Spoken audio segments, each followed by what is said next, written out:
Wait, are you already recording? Oh.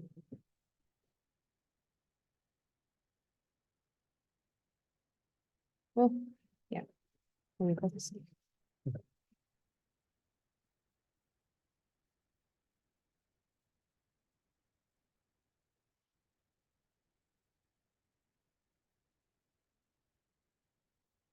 Right.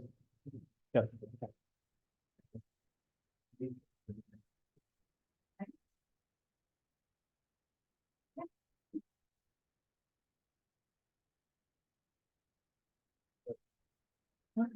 No. What is it?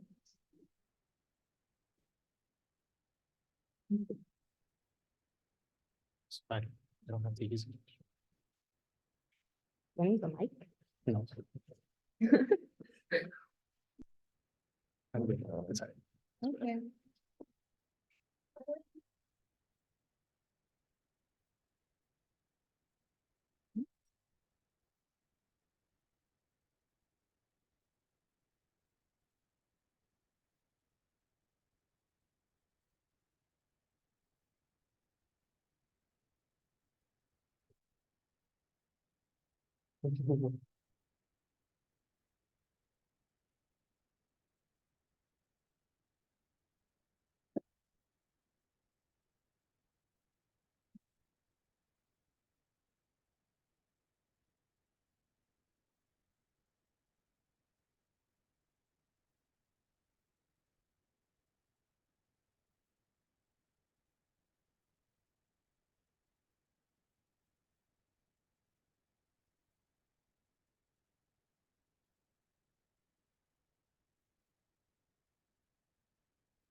Easy to Which one? The coding or design? Like The last, you got it the first time? Yeah. Got this. You're smart. No. And a good teacher.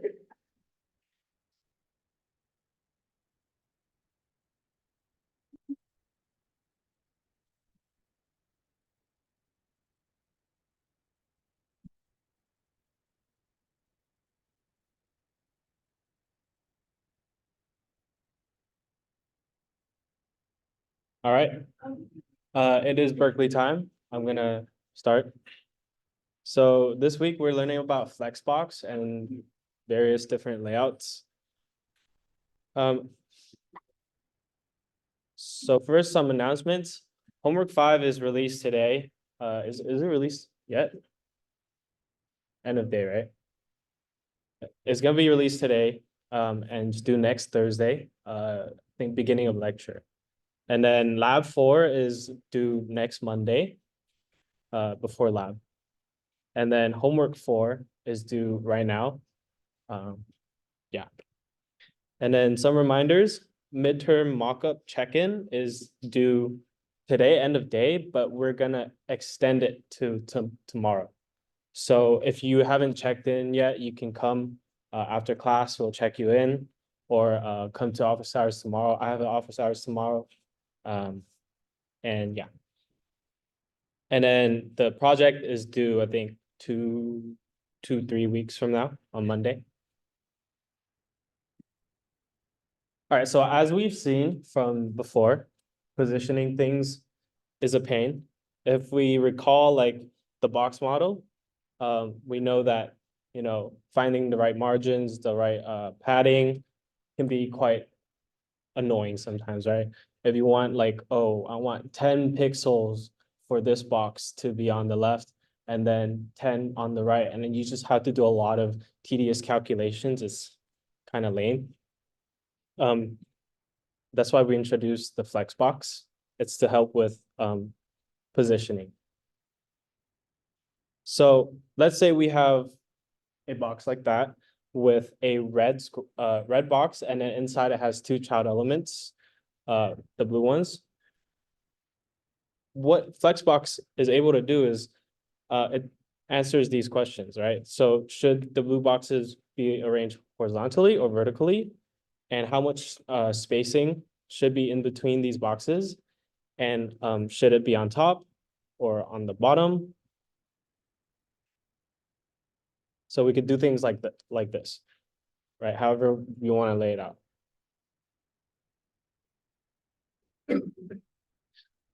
So what we can do is use Flexbox.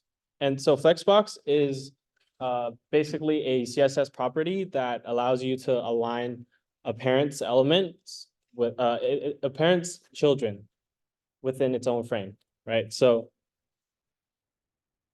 as we can see over here, the parent container is the red box, and then it has the blue elements as its children. These are different types of layouts that you could do with Flexbox, where, okay, for example, this, you guys see, okay. For example, this one, right? Instead of aligning the children from top to bottom, we're aligning it from left to right, and then we're positioning it at the top of the parent element. And the main thing is when you use Flexbox, you have to specify kind of like which direction it's gonna align. And here, I'll come back to this slide. But first you start off by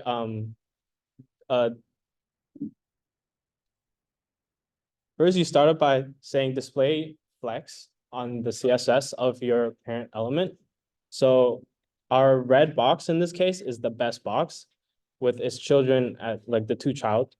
And then you just say, okay, in best box selector, we do display flex. We've seen like other displays like display inline block, display block, right? But this is just a more flexible way of positioning and like a more specific way of it. And then there are 4 main things that you need to use or that you usually will use when you do a Flexbox. And the first thing is, well, you always have to do display flex if you want to use Flexbox. And the main thing is flex direction. And if we go back to this diagram here, when you do flex direction, you can specify either row or column. When you specify row, it's saying to align the children horizontally, right? So you have 1 and 2 here, and then it'll define a main axis and a cross axis. The main axis is whatever you define it, the flex direction to be. So if you define your row, your main axis to be a row, like flex direction row, then that's your main axis. Your cross axis would then be the vertical axis.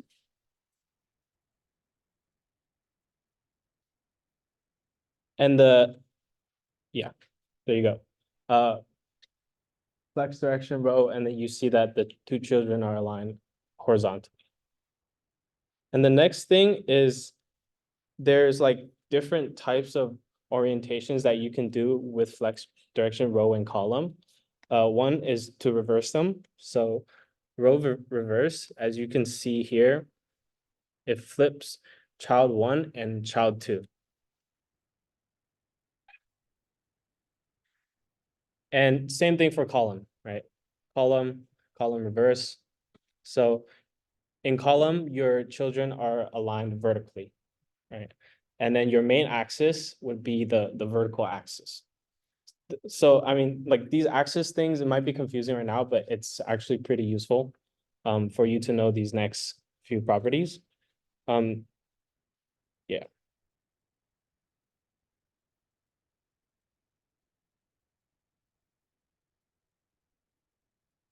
Yeah.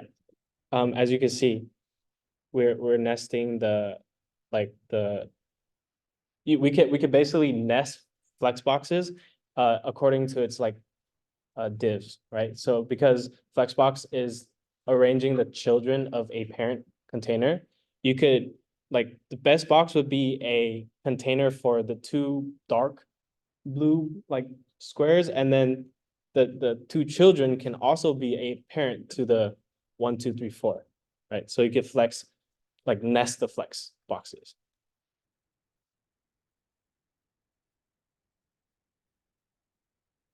Yeah, and then this is again like if you specified flex direction row, then your main axis is horizontal and your cross axis is vertical.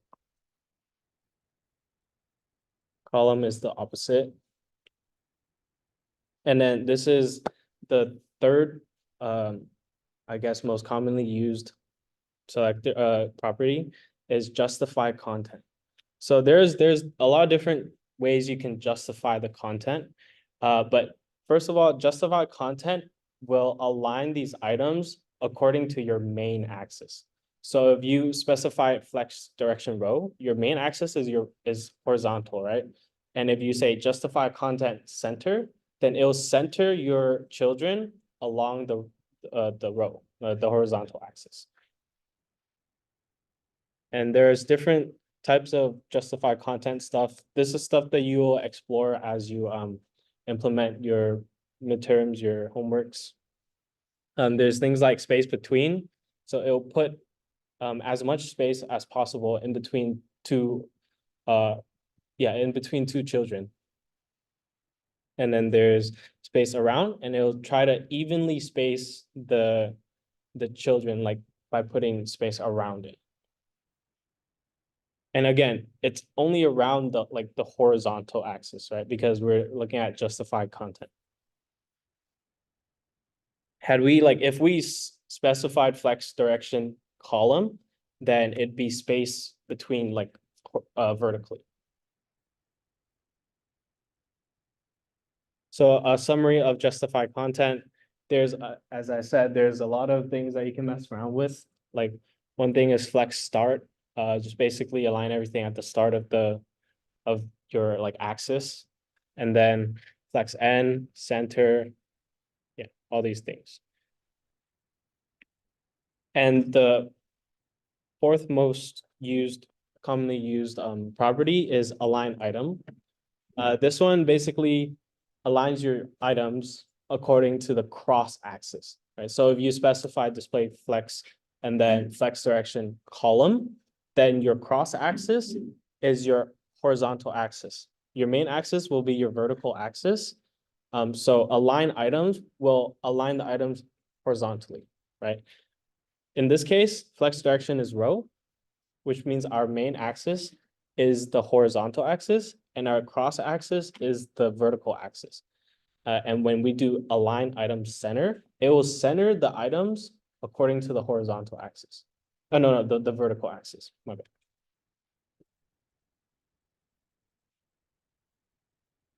Yeah, and then same idea. It's the same thing as justify content. It's just along the cross axis instead. You have all the same properties like flex start, flex end. And then there's something called stretch.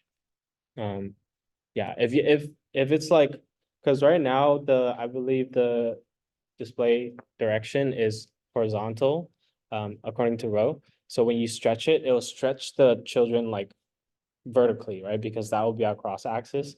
But if we specified our direction to be column, then our align item stretch will stretch it horizontally.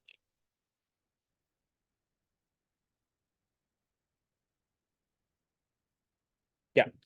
And then obviously you could use them both combined to like center stuff, right?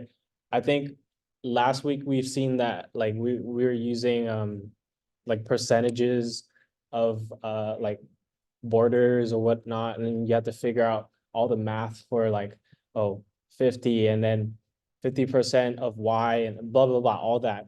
But this will help you figure everything out, right? If we do justify content flex end and then align items flex end, it'll align the items to the end of the well, first it'll justify the content to the end of the row because that's our direction, and then it'll align items to the end of the column. So like that and then down. And then to center stuff is pretty clear. It's just justify content, you center, and then align items center. And I think in that case, it doesn't matter what direction you're going to be because you're just going to be centering both of them. Yeah, and then you can mix and match however you want to. It's just a lot of exploration. Yeah.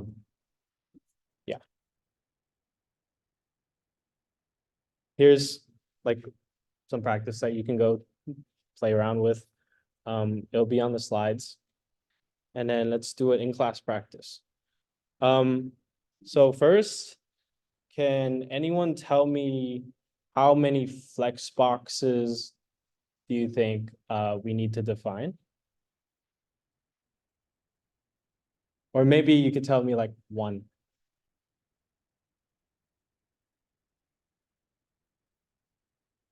Yeah. Huh? The accept box. Actually, it's gonna be the accept and decline box, right? So, oh, actually, here, sorry. We want to turn this into this. Okay, I don't know how to like show it side by side, but yeah, just remember this. We want to turn it into this. Okay, so what you can go again. Oh, what is like a flex box that you would define it? Yeah, right. Yeah, because you would want to make them align horizontally. And then what's another one?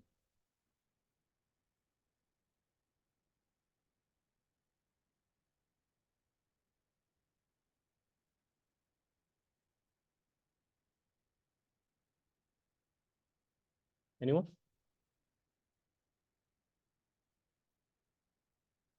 All right, that's okay. I could do it for us. So we could either define 3 or 4. Depends on how you are like defining the bottom accept and decline. But with the accept and decline, it will be a total of 4 flex boxes, I believe. Yeah. And so the first flex box is it's not the whole thing. Oh, actually, it is the whole thing. It's gonna be like literally the whole thing.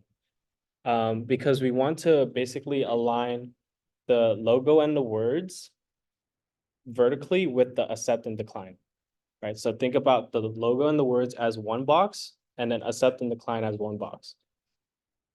And then the second one is, the top half, where we want to align the logo and the words horizontally, right? And then again, if like, I know over here, it's like already given that it's on top of each other, but that's why I said it's like 3 to 4. Depends how you first defined it. But yeah, you would need one for the words too. because it could go horizontally. Oh, and then the last one is accept and decline, where you would want to align them horizontally. I guess another question is like, if I wanted the logo on the right of the text, what should I do? Can anyone tell me?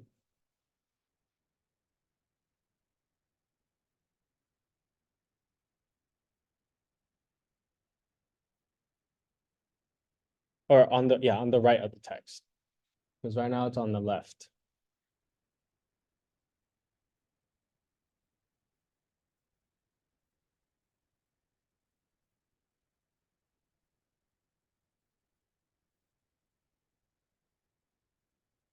No one?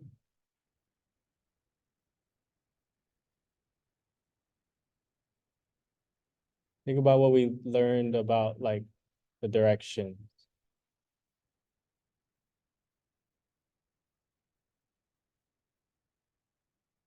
Yeah.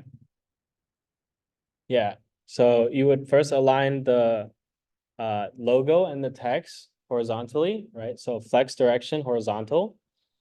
And then, oh no, flex direction row, but then we want to reverse them, right? So it'd be flex direction row reverse. Yeah. And then Flexbox Froggy is like a website where you can really practice your Flexbox if you're really shaky with it. I know it could be very, very confusing for people. So this is a great website to do some practice and some additional links and guides for you guys. And yeah, any questions?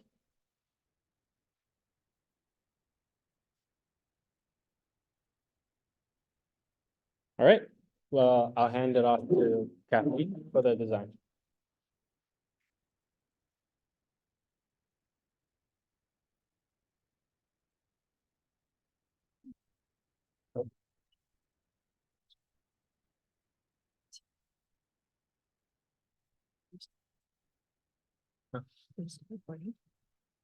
Yeah, I think so.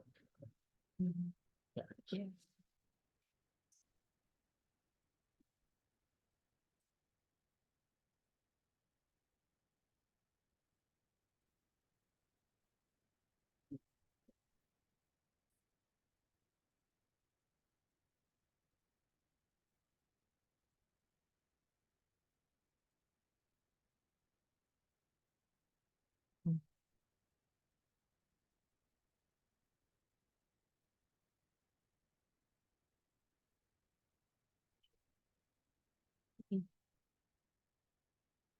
Okay, so today we're going to be talking about images and layouts.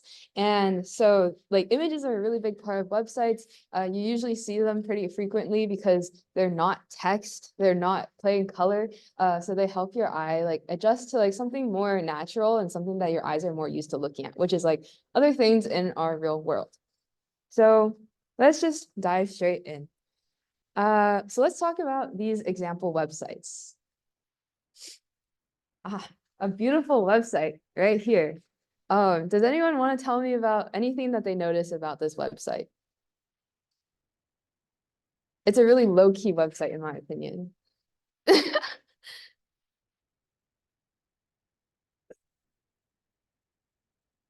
Yeah, it is. It's like, if you look at it really carefully, it's like smiley faces that are warping every square. But you would have to like focus your eyes really hard to see that. So yeah, the background is very distracting. Anyone else? I feel like there's a few other things. Yeah. Yeah, it's really hard to read. Oh wait, I'm gonna also get rid of the zoom thing. That might also make it a little harder too. But yeah, it's really hard to read giraffage. Because like it's yellow text, or not really entirely yellow text, but it's like giraffe pattern text that's yellow on a yellow background. And then right under that we have like probably a nav bar, but it's white and it's like right under the header. So that's also pretty hard to read as well, if you even notice that. Yeah, anything else? Maybe just like one more thing. Something that you like maybe like don't like about the website that you would change.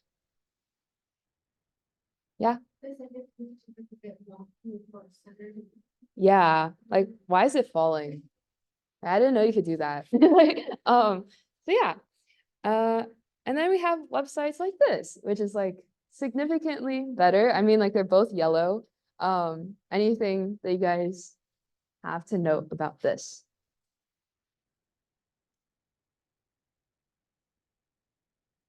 Yeah. Yeah. It might be a little hard for some people, especially because like the yellow is really bright. But compared to like this, I think it's like a lot easier to read because like the contrast is a lot more distinct. I think before we had like black as well with the yellow in the background, which makes that like contrast, if we had like black text on this website, a little difficult to read. I think like something else that I noticed is that there's a lot more negative space. This is like something we talked about probably like 2-3 weeks ago about like having negative space in our websites. So we see here that we have like our primary content, and then we have like this margin or like this space between the left side and then this space between the bottom of our website. And so that helps my eye. Like if I need to, I can like rest my eyes in like some like area that isn't just like blaring information at me.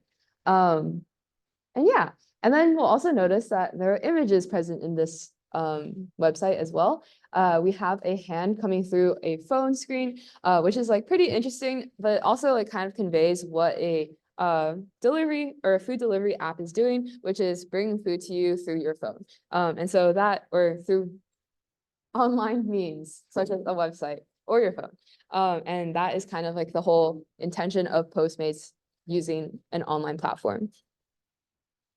So let's talk about what images can be used for.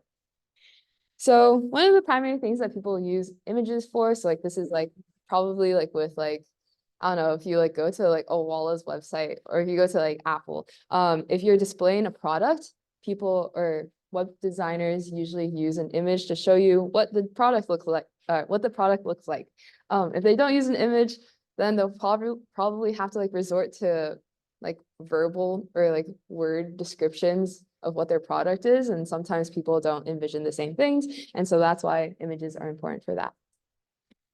Then we have catalogs. So here we have kind of like knockoff Netflix, but you'll see that we have different thumbnails for movies or shows that you could potentially watch. And these come in the form of their movie posters. And so kind of like books, like movie posters or like previews to shows, help us have an idea of what we're getting ourselves into. Like, don't judge a book by its cover, but also like kind of judge it by its cover because it should be giving you a hint as to what is about to come. So for example, with like Fight Club, you'll see like there's like a guy and then a shadow of a guy, and they both look kind of intimidating. They're both like smoking cigarettes. And so like maybe like that is like the mood or the vibe of a movie that I'm about to watch. So yeah, another important usage of an image. So I briefly mentioned thumbnails just now when I was talking about like the catalog. And so thumbnails are a preview of an image that you could potentially see more of. So there are 4 types of thumbnails that will, or thumbnail layouts that we'll be talking about. And the first one is masonry. And so masonry is the one on the left and has been like largely popularized by Pinterest. It's basically like putting images of different sizes together, but then maintaining some form of order. So you'll see here in the screenshot of Pinterest that we have pretty consistent like or horizontal margins between photos, but the heights of our photos differ. So this photo is a little shorter than the one to this left. And because of that, the photo under it is going to start higher. So we have some form of order horizontally because each photo is the same width, but then vertically we have difference, and that kind of produces the like asymmetry. That's like not like the entirely the correct term for it, but like that's what produces like the more not uncontained version of thumbnails. Next we have the grid layout, which is our example here is using Instagram. You can also see this in like YouTube thumbnails, where everything is very consistent. Horizontally and vertically, we have the same margins, and it's really nice to just like look at, and then you don't have to like really like think too hard about where the next thing is going to come because it's basically in a pattern. Yeah. Next, we have justified, which is kind of like masonry. It's just like horizontal. So this time we have consistent. I guess like this example isn't like the best, but like horizontally, we have like the same spaces between each row. So row 1 is the same distance away from row 2, which is the same distance from row 3. But then in between each image, they don't completely line up, but they're still using the same spacing. So you'll see that like this like line here is not completely straight because it's like slightly off of each other because the widths are a little different. And then finally, we have standard, which is kind of like creating like an invisible grid on your website and then placing images inside of those. And then those images could have different widths, different heights, but they're contained within the same boxes. So if you like looked at like an HTML for it, it would probably like show you like boxes side by side, but then the images within them could take up the entire width of the box, like take up half of the width of the box, and like so, and etc. for height, if that makes sense. Okay, any questions? No? Okay, let's move on. So next let's move into icons. So icons also fall under images. They are ways that you can convey ideas through image, I guess. Like if I had a shopping cart icon, you'll know that that's where your shopping cart is. If I had a plus sign, maybe you're adding something with that. So some of you guys showed me like your midterm like Figma designs, and you guys like had to add to shopping cart and you had a little shopping cart icon in there. So that is like a usage of an icon. That is very helpful. Icons also help you maintain your branding for your website. So you'll see here in this screenshot that we're using the same color throughout everything, or like same highlight color. So our buttons are this blue, our icons are also this blue, and they like, I honestly don't really know what this is from, but I'm assuming it's for some transportation, and you'll see that like these buses and these trains have like the same kind of design to them where they both like have like these two like headlights that are like just dots, and then like their shapes are very curved and produce like this very like soft feeling to look at, and it's very comfortable to look at. So yeah, like graphics are a great way to just like cleanly produce images if you don't want to like fully render in like a photo of a train or a car, and goes with your aesthetic of being like modern and clean and sleek. So here's an example of a website that is using icons and graphics, but these compared to this are definitely like a lot more fleshed out, but you'll see that they're pretty consistent within each other. The colors are like kind of gradient-y, and also have like a little bit of grain to them. And so that helps us like kind of like stay consistent within it, because like, for example, if like I went from this top page, this top page down to this bottom page, and all of a sudden I was in graphics or icons like this, then I'd be really confused because I'd be like, oh shoot, did I like switch to a different website? So maintaining that consistency is very important. And you'll also notice that there are animations present in here, which we'll talk about very soon. So before we get there, let's get a little bit more technical about images and the types that we could use. So the two primary types of image formats that we use are JPEGs and PNGs. So JPEGs, or also I think they go by JPGs, I'm not sure. I'm pretty sure. Yeah. But JPEGs work well for natural image types. So like any photo that you take with a camera, these are like your default, I think, image type. I think like iPhones recently have been using like HEICs, and then like if you try to like, I don't know, put that into a Google slide, Google Slides is like, no, and like gets very angry at you, and you have to like convert it to like a JPEG or a PNG. But yes, side tangent. So JPEGs are very prone to deteriorating as you save them, and we'll see that very soon. So try to like avoid like resizing it all the way down to like, I don't know, like a 5 pixel by 5 pixel image and then resize it all the way back up, because that might not maintain its quality as you resize or save it over and over again, or like edit it and like add components to it. But compared to PNGs, they're pretty lightweight in terms of like size, and they're best for images used for backgrounds. So like, again, like if you take like a nice photo of a lake, you like set that as your background, sorry, and then it'll render well because it's pretty big.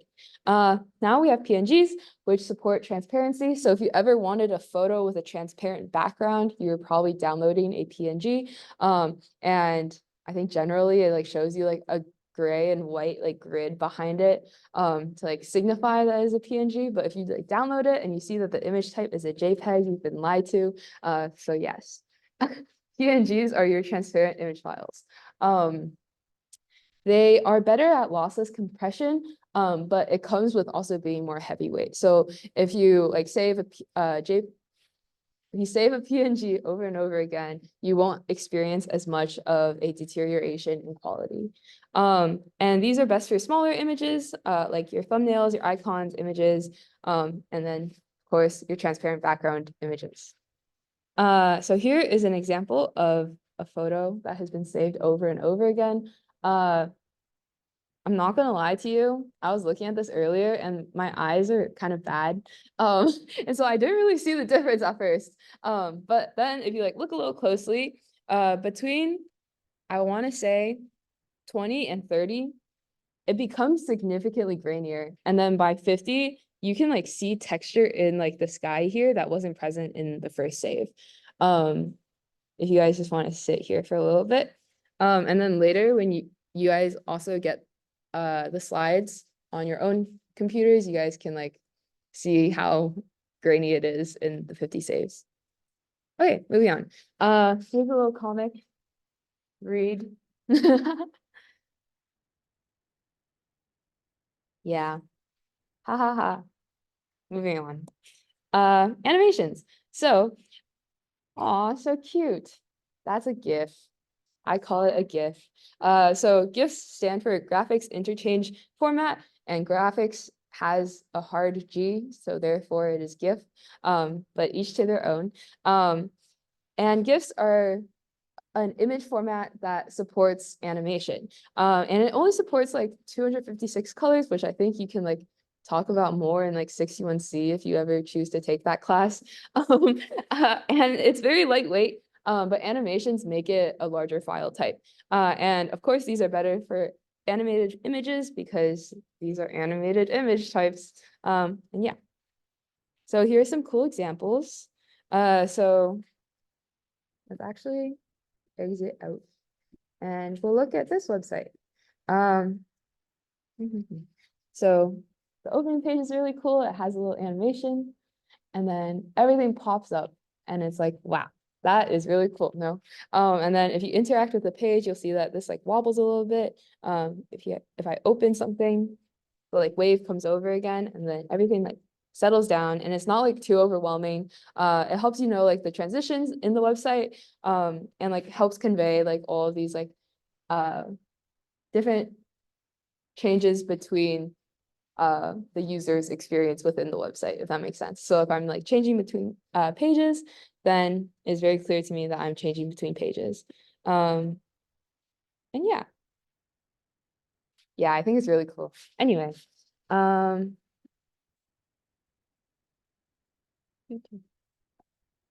then we have this website, which is also using animations. And yeah, so these are animations that you guys could potentially make yourselves. I'm gonna hide this again. So these are actually mostly, I want to say, like vector graphics, which also could be referred to as SVGs, which are scalable vector graphics. So vectors, if you've heard of them before, you've probably heard of them in like math or in physics, and you're wondering why is it in design? honestly, I don't really know either. But if you ever use Figma's pen tool, or if you ever use like Adobe Illustrator, you are basically creating vectors between your points. So if you did lab 3 and you created a little object using the pen tool, you were putting down anchors and then creating a vector between those.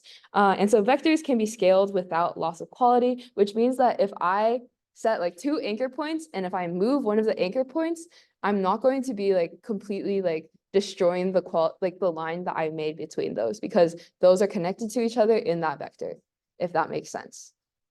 Yeah. So think of it as like if you like are math people or like linear algebra people, it's like multiplying your vectors by a certain constant and like making it like, if I had like a vector that is like 1 by 1 and I multiplied it by like 1/1000 and it became super small, and then I re-multiplied it by 1000 back to 1 by 1, then that image would have been preserved because those vectors know within themselves their relationships to each other. If that makes sense. Thumbs up. Slight nods. Okay, fantastic. This is really confusing to me when I like first ever touched Adobe Illustrator, because I was like, why is it called a vector? But yeah, brain is working. Anyway, SVGs are surprisingly pretty lightweight because they are created out of vectors. So there isn't like anything like too complicated, like pixel wise, because they are all vectors. And yes, anyway, let's move on. Yeah. So here's an example of vector art. And so in here, you see like a bunch of numbers, but we don't really need to know about that in this class. You just need to know that your image will look like this after you create something with like Figma or Adobe. Yeah. And so if you're thinking to yourself, dang, I don't think I can do that. Well, this is a student's work from this class. And so this is just kind of proof to you that you can do it, and that this is something that you could potentially make in your own skill set. And hopefully we can help guide you there if you aren't already at this stage in your, or like if you aren't as confident in your vector creating art abilities. Yeah. Okay, so moving on. We want to use images that are relevant to our website. So earlier we saw a website that was on kitchen.org or something like that, and it had a lot of food on it. And so those two topics are related to each other. In your kitchen, you find food, therefore food on website. So avoid using images just to like purely like take up space.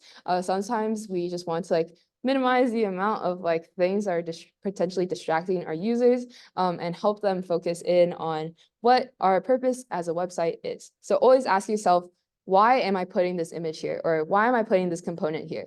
There should always be a distinct purpose for everything you put on your website. So if I were to ask you in your, like on your midterm, like, or not on your midterm, but like if I looked at your website and I asked you, hey, why is this here? You would have an answer for me, if that makes sense. Yeah, okay, moving on. So here we have like an image in our background that is related to our website, which is like asking the user to take a quiz on vitamins that they take to help us produce, or to help the website creator produce a custom like vitamin routine or vitamin pack for our user. And so the photos are relevant to our website. Yes, pretty straightforward. Okay, other thing, avoid poor quality photos. I think this is pretty straightforward. If you like download a photo and it looks blurry, don't use it. Like it'll just look really bad on your website, because then like you're gonna have like clear colors from like the HTML, and then you'll have like a really grainy photo. Unless if it's like on purpose and you like really want this grainy photo on there, don't do that. Yeah. Okay, next, don't use stock photos. You can like always tell if it's a stock photo. They look so awkward, very staged, very like weirdly high quality. Yeah, don't do it. Moving on. So now we're gonna go a little bit more into like the branding of websites. So we're gonna look at like I think 3 or 4 websites. are all kind of related to each other. So the first one is Chegg. You'll notice here that in this banner, there's like actually like a person's face in there. And so Chegg tends to use like a photo that is related to humans. It knows that humans are the ones that are going to be using their website because they're students that want to look for answers. And so that's why Chegg uses humans, because it's like, oh, this human is using it. That you as a human should also use it. And so that is like kind of like their, not necessarily, I wouldn't say personality, but like more so just like a human to human connection that a user could potentially make. Next is Course Hero, which is more graphics based. And so it falls more into like the comic-y kind of graphic where we have little humans in the bottom who are probably like college students going about their lives in this website. And so again, it's related to us, related to students, related to its targeted demographic. And so that is probably the reasoning why they chose to use these graphics and these images. Next, we have Slater. Slater is more like, I don't think they think that we're monsters or whatever. I hope not. That'd be kind of weird. But Slater is just like more so kind of distinct in these images. I think like if you've used Slater before, you've seen these before. If not, awkward. Okay, anyway, but it's like more distinct. It sets us apart from Course Hero, from Chegg, from like Quizlet Plus, and it's very distinct to its brand. So next, accessibility. We as web designers should care about how well our users are using our website. Earlier in like the second slide I showed you, we saw like a really bad website where like you couldn't read anything because the background was so like noisy. And in like that same line of thought, we want to use good contrast. So I think we talked about this in the color lecture as well, but contrast is the key to ensure that the context gets the emphasis it deserves. So if you can even see this like middle text that says, "Can you see me?" in white over like the like whitest part of the screen, never do that. That is like horrible because like first, if you need that information to be conveyed, no one is going to get that unless if they stare at this for more than like 10 seconds. And so we want good contrast so that our users know where to look, know what information we want to convey, and they can get that information easily from our page. There's like this 15-second rule that's like if they can't find this information within 15 seconds of looking at a page, they're just going to move on. And when we have important information to share, we want that information to be easily found. Yeah? Okay. So again, here's like another bad example of like contrast. You can't really see the word before because it's over like this like mangle of like colors of this like coast, I guess, where it's like white and kind of green. So it's like, maybe I could like understand that they put it there because they saw the trees and they're like, oh, like you'll be able to see it. But then this white part kind of makes the B and the E really hard to read. So something that we can do is to add increased contrast or also darken the image behind.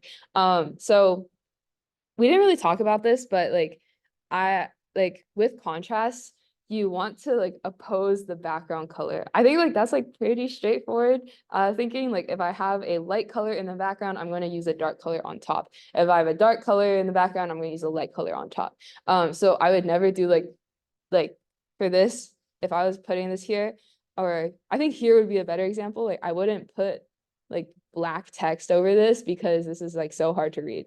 So in that same line of thinking, if I darken the background, I'm going to use white text on the front because that is going to be easier to read. If I made this background whiter, then I would use darker text. Yeah. So like I think some of you guys, I like talked to some of you guys about doing this to like make it like more smooth or make it like a little easier to read because like sometimes texture is too much for the eyes and we just need to smooth it out and then like make text easier to consume. Yeah. Oh yeah, here's another after. Another option that we did was move it over to the side. So we saw that like there's a lot happening here in the middle. And these sides have more like consistent color and also a little bit darker color. So this is a lot easier to see. It's also a lot bigger compared to this. Okay, on to layouts. Yeah, we're getting there. So here is a very common layout that people use for their websites, and you'll notice that it's the letter F.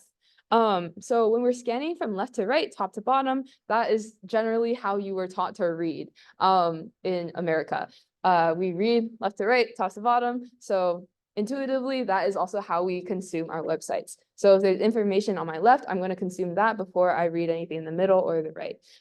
So always think about that as well when you're creating your websites. So here is a general in like order of importance. Top left, top right, center left, center right, bottom left, bottom right. Like a Z, kind of zigzag down.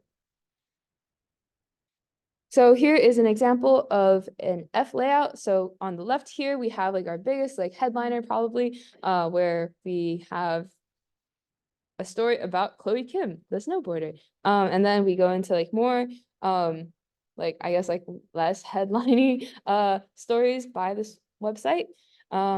And yeah, so as well, you'll also notice that this is like bigger than everything else, so it's probably more important. Okay, same thing with Google Drive. You'll have like your left side as your bar, and then our header over, and then quick access content, and then our folders and documents. So again, it's F with its layers coming down. So just some exceptions to the F layout. You'll probably be like, hey, I know this website that doesn't follow the F layout. Yeah, you don't have to always follow the F layout. I think like the F layout is just like generally like a good layout that you can follow and is always going to work out. Or not always, but like most of the time will always work out because it's just like something that we intuitively do as like people who like were taught over and over again as children how to read or just like consume information. So there are some like other ways that you can like lay out your website. So for example, here I said that our F layout has our layers with the top part of the F and then the lower part of the F. But you could also have your like navigation on the side instead of up here. So instead of this being here, it would go like down here, and then our information could be to the right of that. Generally, you don't have a nav bar on the right. I think that's weird because like, yeah. Anyway, people have also been putting like navigation on the bottom part of their website so that there's more air on top for your header and your subheader and all of that. Yeah, just things that you can consider along the way of your web design. Next we have a content frame. And the content frame is like, it is what it says it is. It is where your content goes in your website. And so that is just like everything that is encapsulating your content. And so usually we try to establish a centered 960 pixel container so that, I don't know, we don't like go over too large or too small. Yeah, 960 is a good middle ground, I would say. So here is an example of a content frame in Tumblr. So here is our content, and then you'll see that we have all of this negative space on the sides. And so this helps us know that our focus is currently on this post made by this user. Yeah, pretty straightforward. Here's another one. And then you'll also notice that there is a combination of like animations with our images, where when you scroll, you get these animations between pages. And so it's not like your generic, like just scrolling through a website animation, or not animation, user interaction, I guess. And instead is just like keeping you on the same window, but just changing the content on it through animation. Yeah. So at the end of the day, these decisions are all up to you. Like, for example, especially with the F layout, that is like completely something that you guys can choose on your own to do. Be creative with it, try to like challenge things a little bit, but also be wary of your users.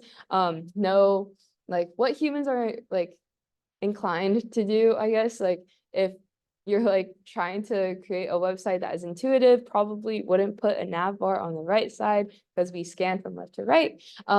Or probably wouldn't put your like most important thing on the bottom right part of your website because that would be like the last thing that someone sees. And so these are all just things for you guys to consider. So these are also some resources that you guys can use. So Unsplash is where you can get high quality photos for free. So if I wanted like a photo of a taco, then I could go on to Unsplash, search up taco, and then they'll also help me, they'll also help give me credits for whoever took that photo. Yeah, take a look at these. Yeah. Any questions? Sorry, I like talked pretty fast. Yes. Yes. I think so.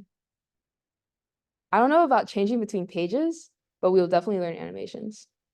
Yeah, I think something, if you want to learn how to like change between pages, then we could probably work with you on that. Also like the internet has like a pretty good amount of information on that. It's just like letting us know like, hey, I like outsource this information. And then we'll be like, okay, cool. Good job. Yeah. Any other questions? No? Okay. Here's the attendance form. Our secret word is standard. Go like, go like the PPL post on the standard Berkeley. Oh wait, I didn't pause the thing. That's funny. Whoops.